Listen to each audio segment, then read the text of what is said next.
Please be seated. We are about to begin our session titled Howzat? The Madness That is Cricket. The participants of this session are Richard Heller, Shaharyar Khan, and Mohsin Khan.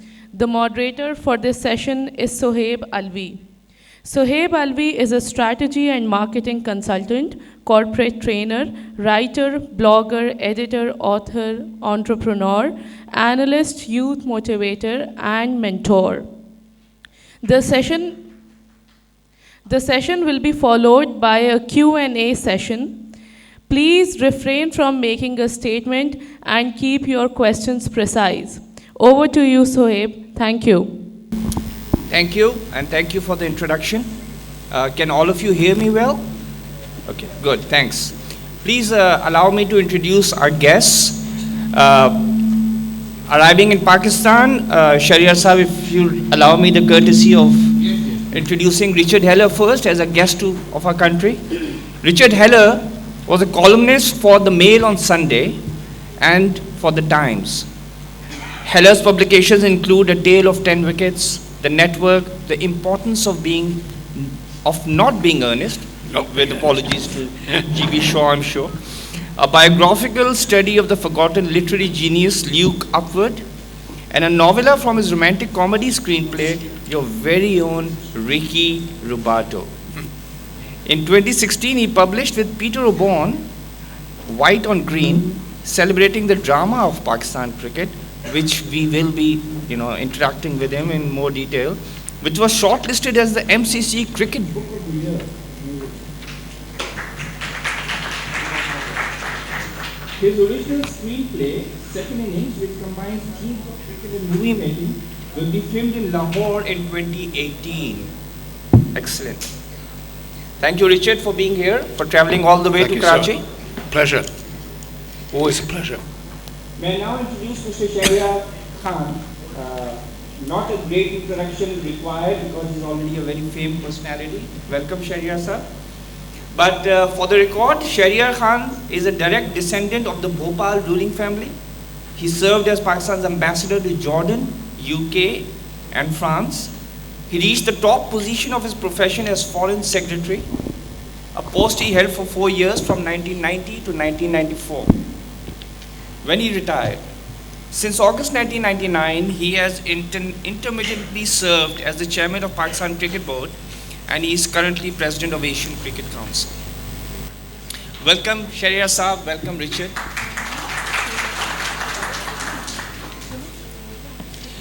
I'd like to tell you about a timeless test that was played in South Africa in 1939, and I'll tell you why I'm telling you about that. It was played over 10 days to ensure that there was a result. South Africa scored 530, England scored 316, South Africa again scored 481 in the second innings, and about close to 700 runs were needed for England to win. And on the 10th day, they were 654 for 542 runs away, when unfortunately they had to catch a train from Durban to Cape Town in order to make their way back home, because that was the last boat leaving. Point here is, after 10 days, and you're talking about 30 sessions, and you're talking about 60 hours, there was not a result possible. So in the next 1 hour, please do not expect everything to be concluded, because there's always something left. If you can't get a result over 10 days in a test match, it's very difficult to get a result in 30 minutes. And then obviously we'll have the Q&A session. Now I'd like to start with, obviously the title of the program is Howzat, but taking the advantage of Mr. Shaharyar Khan here and Mr. Richard Heller, I was wondering, you've all read of what's wrong with Pakistan cricket and what's right, and everything that goes wrong and everything that goes right.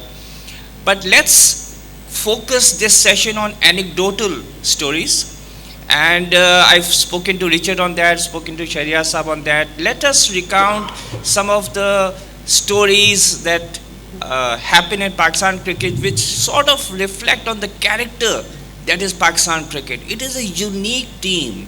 I mean, it can get all bowled out for 62 and yet reached almost 500 runs to win a test match, both in Australia. So Richard, Well, your experience of coming to Pakistan and obviously writing the book, what is that one unique thing that you found about Pakistan cricket that is not there in any other country? I think it's the level of emotional commitment that Pakistan cricket evokes in its followers, in its players and its followers. And I think if I could sum it up, there is never a dull moment in Pakistan cricket. It's either, reaches the heights or it reaches the depths. There's always something, and there's a sort of epic grandeur about everything to do with Pakistan cricket. Even sometimes reminded, as you were speaking of that timeless test, of a lot of the matches you see on the scorecard in the 1960s, when two teams, would fight endlessly for first innings lead, and you'd see, and they still wouldn't get a result over 5 days, and you'd see somebody like Pervez Sajjad very often bowling 80 overs in an innings. So it's the emotional commitment that comes with Pakistan cricket. Your travel within Pakistan, what did that give you? You were a foreigner looking in, whereas we're always inside looking in. So it's always, preconceived notions that we have. What about you? My first trip to Pakistan was 2013 at the behest of my colleague and collaborator, Peter Oborne. And Peter insisted that we take a railway journey from Karachi to Lahore. He said nobody should come to Pakistan without making a long railway journey, so I did. And every time I looked out of the window on that journey, I saw some kind of cricket match in progress. Sometimes in the middle of the night, apparently in the middle of nowhere, under some sort of primitive lighting. I thought, my first impression was this country really has a special relationship with its cricket that one doesn't see anywhere else. Shaharyar Saab, you've been very much involved in Pakistan cricket from 1999 onwards. I must say that Shaharyar Saab was the manager of the Pakistan team that went to India in 1998-99, where we won that brilliant test at Madras. And obviously, and Shaharyar Saab has been chairman of the Pakistan Cricket Board. Looking so closely at Pakistan cricket, if I were to ask you to give me that one word that reflects what Pakistan cricket is all about, what would be that word? Public support, I think, because in Pakistan, as in India, South Asia, there's a cricket madness. And I have found that in Pakistan, there is a madness about support, public support, which lifts our performance. I mean, take the time when we were playing, I was the manager of the team, we were playing Sohaib in Chennai. And Tendulkar was in his place all at the time. And we were defending a score of about, not a very big score. And Tendulkar had made 6. And then, just as he was about to win the match, and earlier in the day, the Indian friends of mine had come and said, "Well, ये तो आप match जीत गए, हम लोग हार गए, हमें जीत गए, and we will not win." But gradually, as Tendulkar asserted himself, life came in because Tendulkar was about to take India across the line. Unfortunately for us, he got out about 20 runs before, and eventually we won that. Now the lasting image I have of that match is that the famous victory. And the most striking part spoke to me on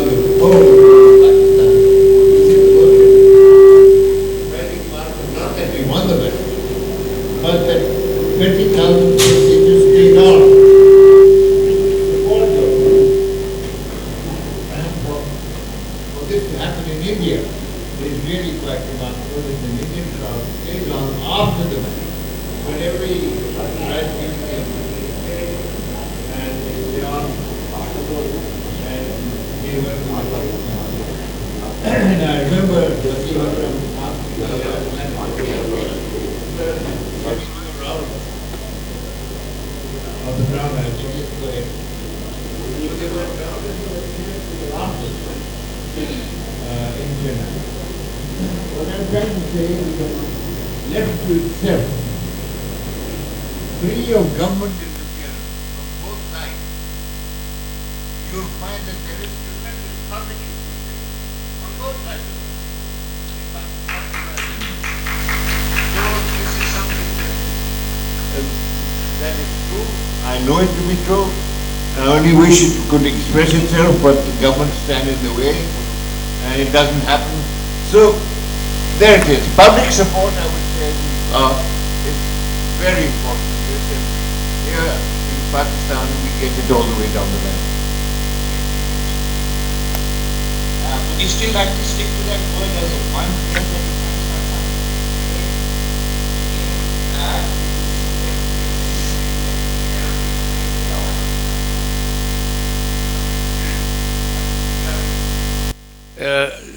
I think it's something that I was aware of as I was composing the book, but in the individual stories that I narrate in the book, what we have also is a number of recurring themes.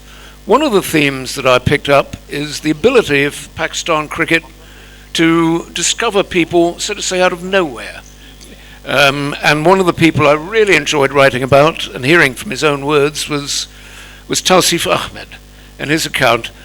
Now, Tausif Ahmed fulfilled the fantasy of hundreds of millions of cricketers all over the world. If I could just get a chance to bat and bowl against the test match team, they'd put me in the side. That is exactly what happened to him.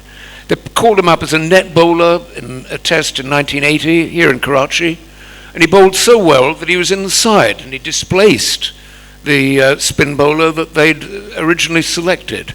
And he took 7 wickets in his first test match in a pair of borrowed boots, which were a size too small for him. Must have been absolute agony. And he then had quite a long test match career. That sort of thing is, I think, always happening in Pakistan cricket. It's happened right since the very first days. It happens particularly to very young players. Akib, how many here, can I just have a hands up for a minute? How many people here are under 12? Are there is anybody here under 12? Because you haven't got long to go. If you imitate Akib Javed, he opened the bowling in a first-class match here in Pakistan at the age of 12. So practice hard. I did some research for this book a couple of years ago. I found that there were 100 test match cricketers across the world who had made their debut before they were 19. 33 of those were Pakistani. So you have this theme of people coming out of nowhere just by sheer ability. Right. Shaharyar, again, you've been very much involved with the selection of the Pakistan side in the sense that, yes, we had a chairman of selectors, and if you may allow me, I have been one of those who have been writing as to why the PCB chairman has to sign off on a team when the chairman of selectors has selected the team. But that's another topic for another day. But coming to when you actually sign off, have you ever been involved or thought of somebody that he's not right enough for test cricket, and then that man has gone on to others? Well, let me first say that my principle always was that I, as chairman, never interfere with the selection by the selector. I left it to them, into their job, and it wasn't for me to make decisions. But I know that some of my predecessors would take a red pencil and cancel out one or two names and put in their vote in agreement. May I interject here and say that there was once a chairman and the dean would be faxed to his house if he wasn't available in the office, and his wife would actually pick up the phone and call the chairman and say, I don't agree with this selection. Also, I would say that the best thing to do with the selection committee is to have the most honorable, honest incorruptible selection committee possible. You When might you just say incorruptible, are you implying that there is corruption? there is corruption, there is There's been things that happened in the past. Do you think people I get can weighed tell in you this selection? that they happen without just celebrating. I'm not sure that the team that we sent for our under 19 was really a representative team. It was perhaps influenced by many political and other influences. So I think selection is very important. It's very important for the women and for the young people because the nation's focus is mainly on our top, ODI, test match, etc. So I think they're very important. The other thing I wanted to say is it's a great pleasure for me to share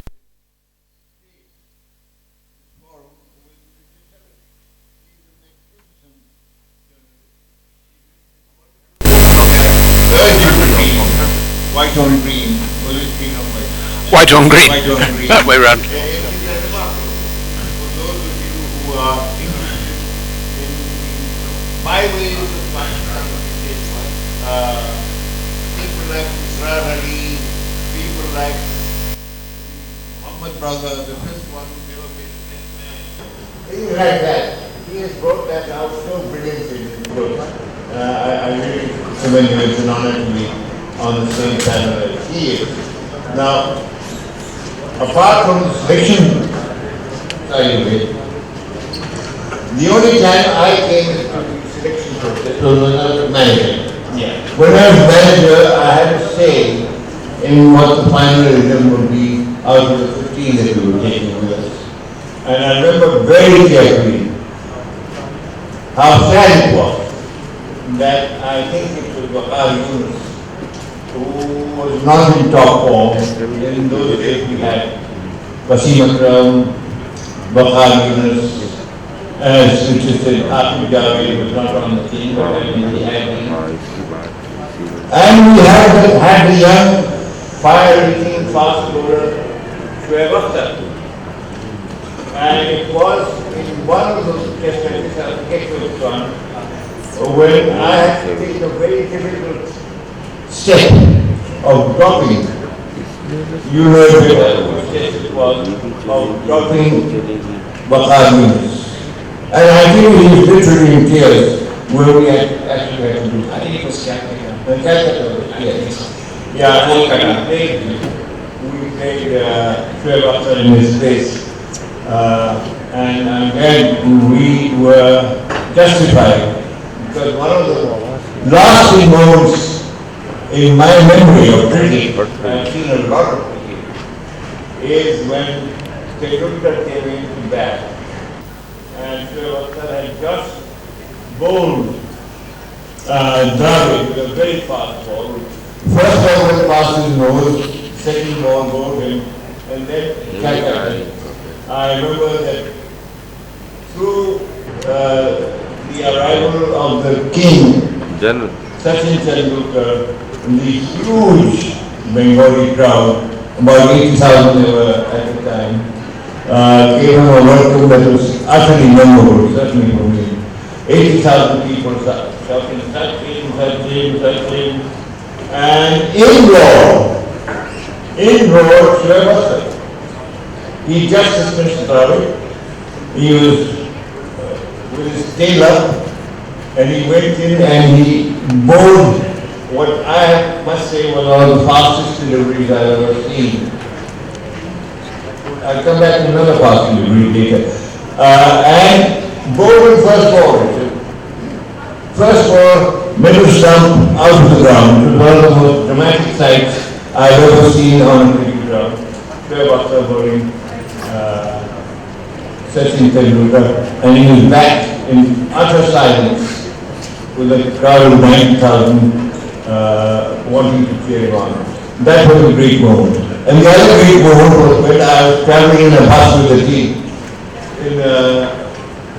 in Cape Town. That was 2003 World Cup when you were the manager? And we were traveling as a team to the Rahul and Shrivastava, who were sitting close to me, leaned over and said, "Sir, third ball of the second over will clock 100 miles an hour." Well, I thought this was just one of those boasts he was carrying out, but in fact, he wrote it to Nick Knight, I think it was, and Nick Knight, yes, I think Nick Knight, and he didn't hold it, didn't take many wickets, but it was the fastest ball recorded so far. I'm sure there'll be faster balls, and this was the first one that was recorded formally at 100 miles an hour. So Shoaib Akhtar figured in both. And interesting that on the 2003 World Cup when Shaharyar Khan was manager, he made several committees. And because he said, I want the players to form the committees themselves. I was covering at World Cup, so I was there with Shaharyar Khan. And the interesting thing was, Richard, you would smile at that, and peculiar to Pakistan cricket, that he formed a disciplinary committee that players would discipline each other. And the chairman of that disciplinary committee was Shoaib Akhtar. It shows Shaharyar has a great sense of humor. Very imaginative. Very imaginative. I enjoyed writing the chapter on that on my book. When he didn't need to do anything, he said summarize all of the controversies and rows that he's been involved in, which started at age 5. As a matter of fact, he was accused as a primary school child of stealing other boys' lunches. And his career. And he graduated from lunches to girlfriends. Yeah. Shaharyar, thank you very much for those very kind words about my book. And you're absolutely right in saying we were, Peter and I, trying to look for some of the byways, some of the less familiar stories of Pakistan cricket, some cricketers that deserve to be remembered.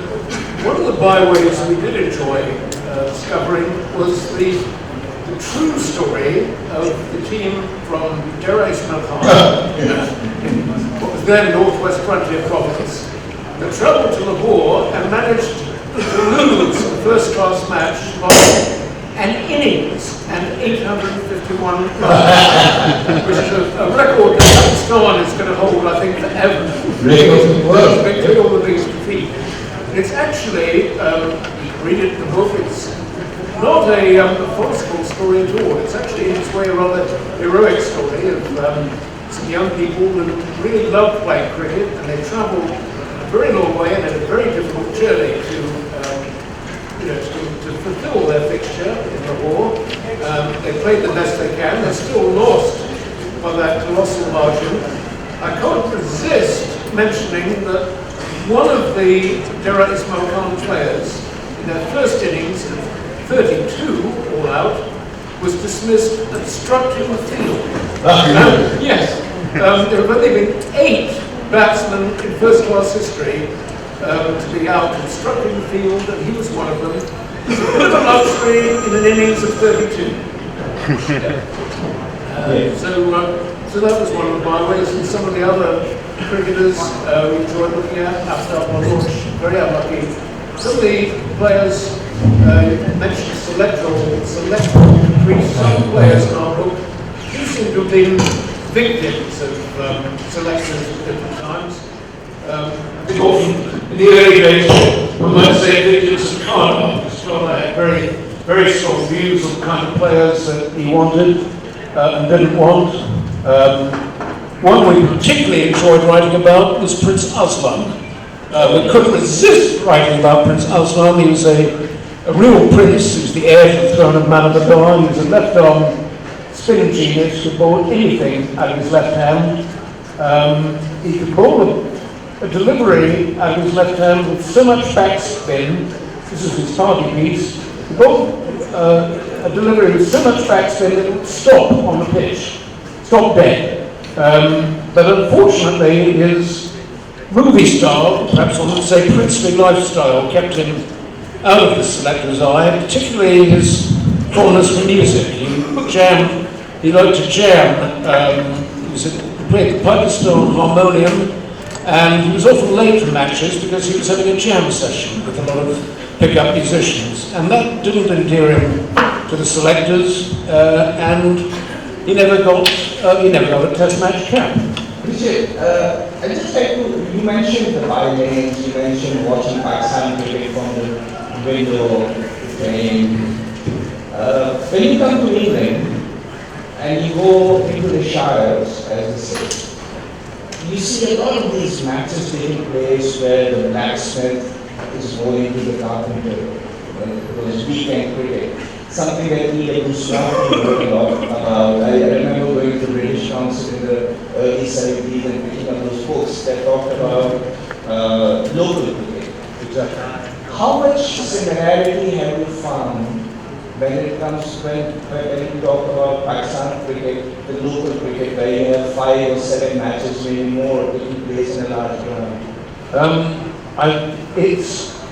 First of all, so I've played. I'm now in the twilight of a cricket career that never really had a dawn, so I've played only social cricket, particularly in England. Just make a comment that a lot of that sort of cricket is dying. It's fading a little bit. It's getting harder to find teams that play it. It's true to say that they're playing in leagues and structured competitions to an increasing degree, and they're playing, well, I regret, limited over matches. But increasingly, just parenthetically, a lot of those sort of teams are being sustained by players of Pakistani origin. They are becoming not quite the mainstay, but very frequent.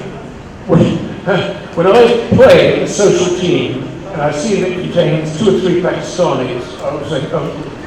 It's unfortunate because you might be surprised that in these cricket where small villages played against each other and it was weekend cricket and the carpenter would come out and the blacksmith would go. You could read Sir Neville Cardis and E.W. Swanton on these matches. It's a fantastic read if you get them up. You might not find these books now, but I'm pretty sure you can find them in old bookstores. But the point that I was making is that the character of Pakistan cricket has been very similar. It's just that the nuances, there's more volatility. Otherwise, it's very similar that even in England, cricketers do start early. It's just that selectorial policy perhaps has been not to select someone who may be ready but premature. That is certainly true. There is a sort of bias in English cricket against the inexperienced player. County cricket in England was, particularly in older times, we played 32 county matches. You really were expected to spend quite a long apprenticeship in county cricket. And it wasn't always the worst thing. County cricket did a tremendous amount of good to the great Pakistanis who played it, like Majid and Imran and Intikam, Javed, and so on. Pakistan really became a great team, I think, in the late 70s, partly as a result of the experience and stamina that built up in county cricket. But there is this bias in English cricket that you pay your dues, play a lot of county matches, play a lot of first-class cricket before you get a look in. Pakistan. It does have the opposite tradition. You're good enough to fast track. Perhaps it's unfortunate that English players do spend a little bit of the winter playing first class cricket in Pakistan. They would have gained a lot. I think any English player at any level, I've played some cricket in Pakistan. I've been very lucky to do this.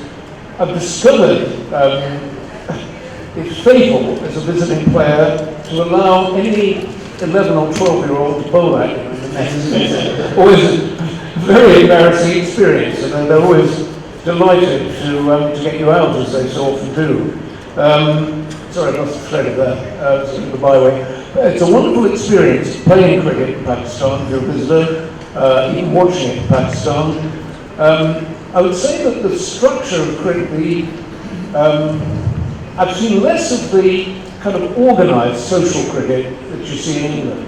That you described earlier, Sohaib, and it's been written about in English literature, but you see so many informal matches in every kind of setting. In the in the streets, in alleyways, even on rooftops occasionally, where Javed Mianda learned his first cricket. I've written in my book, I think tape ball is a wonderful Pakistani invention, best form of street cricket there is. So it's a slightly different, there is a slightly different passageway into the game, but it's certainly a great force in health talent. Right. I was talking about those matches, and a lot of the time we hear the commentators these days when a batsman just takes a swipe and the ball goes somewhere on mid-wicket, and they say, wow, that's gone to the cow corner. Actually, cow corner term, I believe, personally, came from those village cricket matches because the cows would just come onto the field and start grazing on the grass. And normally, you see these cows at the border where the batsman was feeding or the carpenter was feeding, and that's why it's also called cow corner. How about if we have a few questions, and just to make it more interesting, you heard Mr. Richard Hera, you heard Mr. Shaharyar Khan. Anything in particular that you would like to ask, because the more interactive the session is, the more interesting it will be. And please let me know, the administrator, whenever it's time, 5 minutes before we close the session. Any questions? Omer, you already have one. Please. My question is, Okay. Just raise my hand. Thank you. Now, in the meantime, Shaharyar sir, just while the mic is being brought to Sir Omer, who's as much a critic of the cinema as he is of cricket, can I just ask one question, Omer, if you can just wait? If you live on both sides of the border, if there is one word or one sentence that describes the difference between Indian and Pakistani cricket, what would it be, unless you think it's absolutely 100% similar? The difference between the two. Yeah. Is this what you're saying? If there is one. Oh, I think there is a difference. And one is generalizing, of course. And that is that Pakistanis tend to be much more aggressive bowlers, especially the faster variety. They have a line of bowlers who are ready to come and take over the fast bowler spots. And we've got the strong boys from Punjab and now from Patna, who are very swift and who are very sturdy, and they're ready to take off. So Pakistani fast bowlers, I think, are generally speaking more intimidating and superior than the Indian bowlers, who tend to rely more on spin. And about the batsmen? And batsmen, they are much better than we are, because somehow there is and I tell you why, I'll give you a reason for it. They are better educated people who come into playing. And all of them are able to learn from books. They read Bradman's book, they read C.V. Fry's book, they read all sorts of books and things like that, and learn from there. Unfortunately, our cricketer is the Maidan cricketer. The Maidan cricketer who is not really usually a school dropout. Very talented and very able, but they are not thoroughly educated. Yes, but Bill Gates was a school dropout, so. And I think this is one of the reasons why you have a difference where the Indian batsmen are superior and our bowlers are superior. Perhaps they have more school cricket, and that could be one of the reasons that they do. Yes, I think school cricket, actually, in my last 2 years, I tried to encourage school cricket in Pakistan. We had all Pakistan school championship, as you know, and I think it produced some good cricketers, young cricketers. But the whole base is not as good and not as sound as that in India. India has a lot of young schoolboy cricketers who are able to do well and who are able to then take on at a higher level.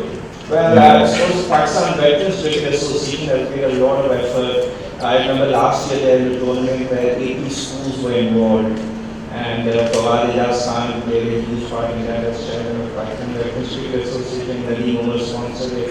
And right, Umair, sorry to keep you waiting. Mr. Hello, what is the most memorable match Pakistan has featured in your opinion? Because you've written a book about Test, and T20s. What do you think is which match do you think is the best, most memorable in your memory? The match that's I think most vivid in my memory, because I watched most of it live at Lord's, was Pakistan's victory at Lord's in 1992. It was a very low-scoring game, and it was won by Wasim and Waqar as batsmen, which is rather unusual. But the atmosphere in Pakistan's final innings was quite electric. Dominic Cork, I think it was, in England, sort of went through the top. Pakistan had only a small total to get, but Dominic Cork blew through the top order, and we thought England were going to wrap up an unexpected victory. And suddenly, in that last stand between the two great fast bowlers, of course, Wasim could have been a proper all-round. It could have been a batting. He does have a double century. Indeed, he's got it. I can't remember what Zimbabwe. Indeed, absolutely bailed out Pakistan in that match, but he concentrated perhaps on his bowling, and we never thought Waqar had any reputation as a batsman.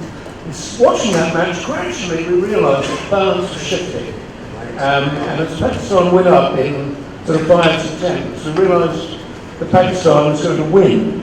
I already had rather divided loyalties. I come to admire Pakistan cricket even before writing about it. So I was actually almost alone in my section of the crowd and actually wanting Pakistan to inch over the line. Any other questions? Right. The gentleman in the fifth row. My question is for Richard. You spoke about the talent in Pakistan with the natural ability that players have. But do you think cricket coaching has contributed enough for the development of the game in Pakistan? Hard for me to answer. I can only say,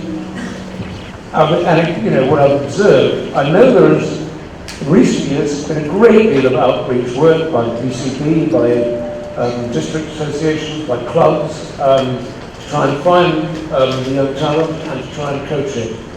I do feel that a great deal of natural talent is lost because there's so many Pakistan children who've lost access to formal education, living perhaps rather marginally, and it's a matter of quite randomly, if somebody spots them bowling brilliantly in some situation or batting brilliantly, perhaps they'll be picked up and nurtured and put into some sort of structure. But just a week or so ago, I was playing in the nets, practicing the nets at the Howzat Club. I saw what I thought was a brilliant young 12-year-old left-arm fast bowler, another Wasim Akram in the making, but he was a shoeshine boy. No formal education, never played a formal game of cricket in his life. And I decided not to face him in the nets, playing my maximum, trying not to face an 11 or 12-year-old in Pakistan. And I was wise to, which was distinctly sharp. And I just thought, well, will he ever be picked up? Will anybody spot him and nurture him? And I multiply his story perhaps a million times over. Right, interesting. Hi, my question to Shaharyar and Howzat that we all the participants just talk about the glorious past of Pakistan cricket. What you see, what steps should be taken for the glorious future of the Pakistani cricket team? One question, the thing is that the system we have in first class cricket, what we observe in most of the cases, the player which is running hundreds of runs in a local system, local structure, is unable to perform in the international system, in most of the cases. So in view, what your point should be taken, what is the steps for the glorious past, and how we can improve our local cricket system, first class cricket system? Well, I think first thing you have to start catch your youngsters early on, very early. I'm very glad to say that we have now Moderator as a chief coach. And I noticed that he was not concentrating on 16-year-olds, but he was concentrating on 13-year-olds in order to prepare them for the future. Now, I think that's a step in the right way. Greatness will come only with, in my opinion, if you have educational maturity, if you have a base of education, you can move forward. Now, I don't know if you've been following the recent scores, and it's very interesting that a batsman who was supposed to have failed in test cricket, and that is that boy from UPL, Chandra. But he's got a batsman in 100 against Sri Lanka. Yes, he did 100, but yes, you're right, he's not very consistent. he is not quite ready now. But now, in one day cricket, he has done amazing. Every match is a century for him, and a century scored fast. So you see here, the developing cricketer, young cricketer, who did he is a university graduate. He graduated from English University, and he is an outstanding bright young man. And it's that kind of man we want to have. Maybe at one stage he may become a captain. Yeah, but Shaharyar, he was a very good soul. I think the gentleman here was asking, and he mentioned very rightly that you have to pick up your 13-year-olds. Really, that's true. So I think you find Sean was very nature on and nurture them and coach them in the right direction. Fortunately, we've got some very good coaching centers. Apart from Lahore, apart from Karachi, Multan, etc., and now soon in Peshawar, you're going to have a really good coaching center where these youngsters can, I think that's a very important point that academies used to be limited to Karachi and Lahore in the 50s, which was actually national academies rather than structured. And then once the structured academies came, they were present in Lahore and at the most Murid, but now they spread all over. The gentleman in the yellow t-shirt, I just wanted to ask a question. मेरा सवाल शहरयार खान साहब से है कुछ out of box solutions for women development आपने इतना अर्सा इनको देखा है तो आपके जहन में कुछ ऐसी प्रोजेक्ट्स जो आप अपने पीरियड के दौरान नहीं कर पाए और वो आप समझते हैं कि they are necessary for the uplift of the women development Just let me translate that question for Richard so that Shaharyar answer. The gentleman is asking about what is the best way forward for women development in cricket, and I think Shaharyar would be answering that. He was asking about what is the best way to take women's cricket forward, and what is the ideal way to develop women cricket structure. Women, right? well, ideal way I have already just touched on is that you have to catch them young and catch them young enough to be able to influence them in their mindsets.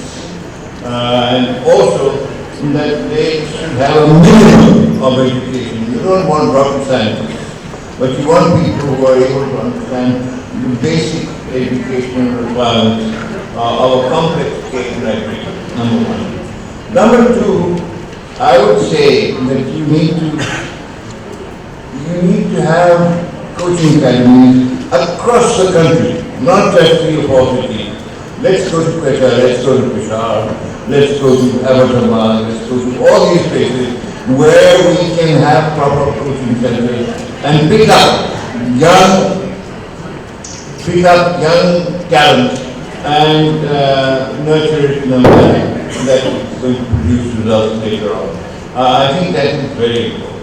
As regards women, I'd like to remind the speaking audience that I was the one who started women's cricket in Pakistan.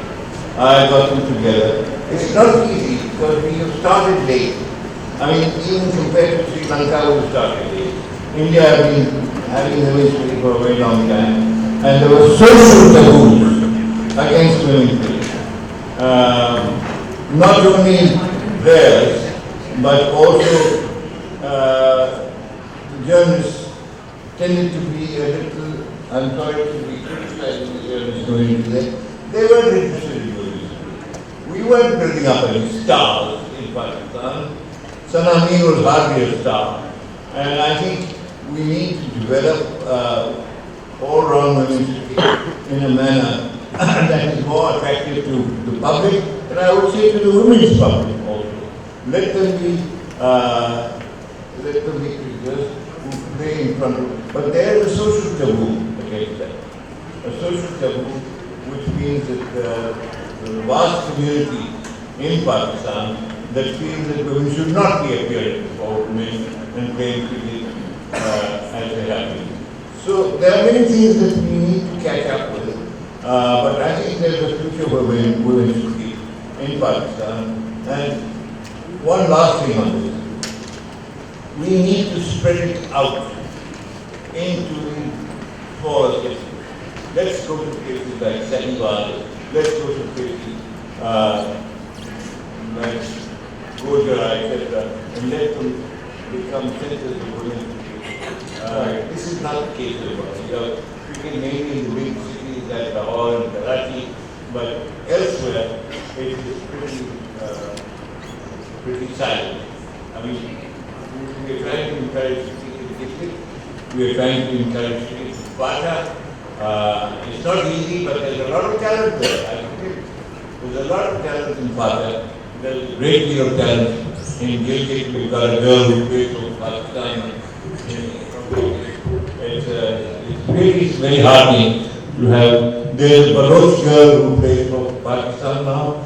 And you need to spread it out into these areas and make these people role models so that other young sports-minded girls can move into the cricket area. Right. Interesting that Shaharyar Sahib is right that Pakistan Cricket Board took over women's cricket, tried to make it more organized, but even before that, the women's team on their own initiative had traveled to Holland and participated in the World Cup. But Shaharyar Sahib is right that eventually all the initiatives have to be brought under an organized umbrella and take it from there. Any other question? Right. The gentleman in the brown shirt. Oh, sorry, my apologies. It's him first. Please.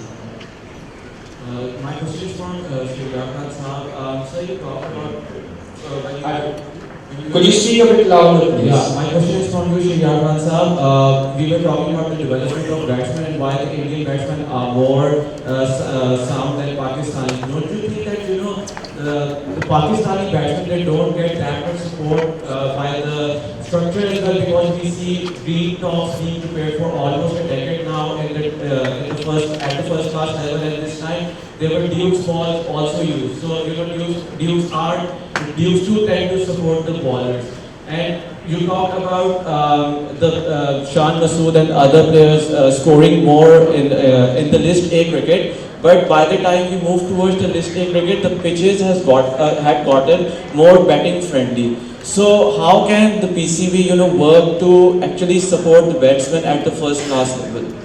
Well, I think you hit the nail on the head in the sense that what we need is good wickets, which we don't have. We either have dead wickets where anyone blind man can score runs on that, or you have wickets that are very unreliable. Unless you have proper wickets, proper pitches to play on, you're not going to be able to achieve the kind of excellence that the Indians, for instance, have. So you see that because of the good pitches, good wickets, India has produced a host of young players. Even now, recently they won the under-19 championship, and they've got a number of players who are really outstanding. I don't think we can count many outstanding youngsters of that kind in our mix. And I think partly the reason is that although there's a lot of talent, that talent is not used, it's not tested on really good wickets. Either the wickets are dead or the wickets are too lively. We can't seem to find a good balance. I think the answer lies in having the right time. Right. Any question for Richard as a guest, and then we'll revert back to Shaharyar, sir? Okay. All right. Sorry. Yes. The gentleman in the brown sweater, please.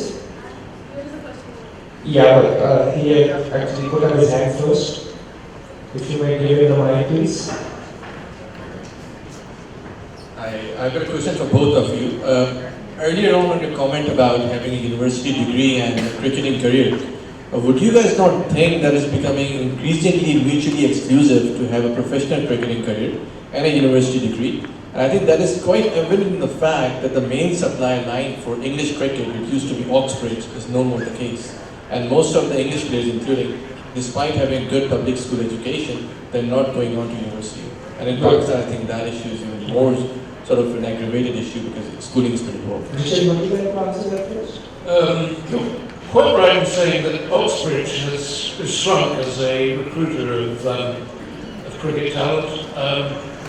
When I went out to Oxford, it was all the way down, but you still had a better chance of getting in if you were a good cricketer than if you weren't. Now it's all academic. Yes, two things about it at once. The cricket times, on a yearly basis, the amount of time you need for cricket has gone up, and the amount of time you need for academic study has gone up. We're quite right also in saying that English cricketers very often have a public school background. Yes, and it's a point that I think Shaharyar might like to pick up as well. The social base of English cricket, as I think it is true in Pakistan as well, is shrinking because school it's an expensive game, cricket. It's an expensive game for families, and it's an expensive game for schools to maintain a proper pitch and facilities. So it's shrinking in English cricket, is shrinking increasingly to at a school level, independent schools, and to more affluent families. Shaharyar sir, very quickly, we're running out of time. Yes, I think Oxford does hold a place that it used to. But coming to Pakistan, focusing on Pakistan, do you feel, as he asked, that because of school cricket not being there, Pakistan cricket would suffer? No, I think will suffer in Pakistan cricket is the man who is no longer playing in the country. There was a time, I remember, when we had a country player in every team nearly of champion. And these players would come back with tremendous experience of acting on the ground. Right. And let me tell you this. I'll give you one example of how like Sohaib Khan, who is now being ousted from the Indian team, just now being a fast bowler. He decided to go and play for Right. Yes. He played for Worcestershire. He managed to learn the trade that he already knew. He was already a test player. He was being discarded from the test team because of lack of success. And he developed swing and cut at Worcester and came back to the Right. Thank you. Another 3 or 4 years in test swing. So that just shows that the experience in well-organized cricket in England can be a great boon to your own character. Right. Thank you so much, Shaharyar sir. My apologies to all those who had questions and wanted to ask, but we're running out of time. As I said at the beginning, no time list test here. Richard, once again, thank you, and we hope you have a pleasant journey back home. Shaharyar sir, as always, a fine gentleman, and thank you so much for being here with us. Thank you, you've been a lovely audience, and my apologies for asking all the questions. Thank you. Really?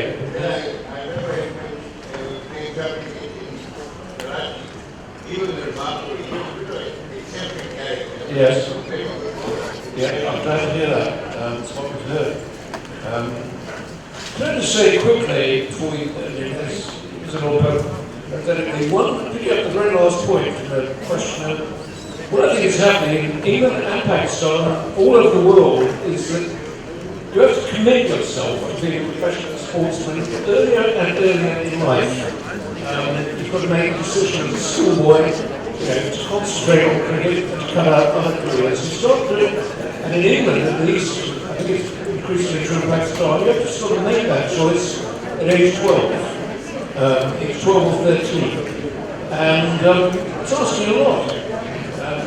It's asking a lot of children and parents.